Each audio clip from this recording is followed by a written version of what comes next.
ज्या शेतकऱ्यांची ई पीक पाहणी अजून झालेली नाही त्या शेतकऱ्यांसाठी एक महत्वाची अपडेट आलेली आहे.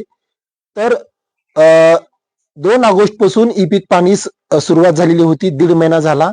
या वर्षी टोटल 45 दिवस ई पीक पाहणीचे ऍप हे चाललेलं नाही. त्यामुळे शासनानं परत 6 दिवसाची मुदतवाढ दिली होती. शेवटची दिनांक ही 20 सप्टेंबर 2025 करण्यात आलेली होती. वाढलेल्या तारखेमध्ये देखील ई पीक पाणी ऍप हे चाललेलं नाही आणि भरपूर शेतकऱ्यांची ई पीक पाणी जी आहे ती प्रलंबित राहिलेली होती. त्यामुळे शासनाने अजून शेतकरी स्तरावरील ई पीक पाणीस 10 दिवसाची मुदतवाढ दिलेली आहे. आता ई पीक पाणी करण्याची जी काही अंतिम तारीख आहे 30 सप्टेंबर 2025 असणार आहे. तुम्हाला कृषी विभागाचं एक परिपत्रक दाखवतो आणि त्याच्यावरती दिलेली तारीख मी तुम्हाला दाखवणार आहे. तत्पूर्वी मित्रांनो, या व्हिडिओवर तुम्ही नवीन असाल, चॅनलला अजून सबस्क्राईब केलं नसेल तर चॅनलला सबस्क्राईब करायला विसरू नका, जेणेकरून अशाच महत्वपूर्ण अपडेटसाठी तुम्हाला कुठेही जावं लागणार नाही. तर मित्रांनो, अधिकृत कृषी विभागाच्या एका परिपत्रकावरून तुम्हाला मुदतवाढ दिलेली जी काही तारीख आहे ती तुम्हाला मी दाखवणार आहे. चला जाऊया त्याच्यावरती.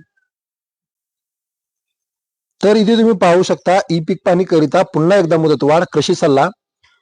राज्यामध्ये झालेल्या अतिवृष्टी, पूर इत्यादी कारणास्तव क्षेत्रीय कार्यालयाकडून केलेल्या मागणीनुसार 20 सप्टेंबर 2025 पर्यंत, तुम्हाला मी टिक मार्क करून दाखवतोय मित्रांनो,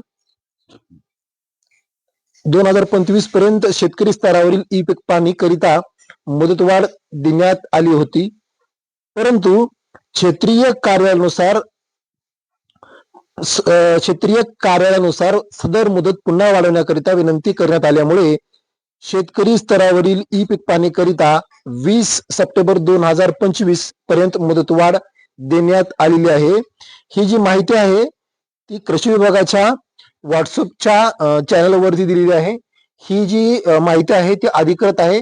त्यामुळे ज्या शेतकऱ्यांची ई पीक पाणी जी काही करायची बाकी राहिलेली असेल त्यांनी ई पीक पाणी करून घ्यायची आहे. ई पीक पाणी केल्याशिवाय तुम्हाला पीक विमा, अतिवृष्टी अनुदान मिळणार नाही याची नोंद सर्व शेतकऱ्यांनी करून घ्यायची आहे. व ही जी माहिती आहे ती सर्व शेतकऱ्यांपर्यंत पोहोचवण्याकरिता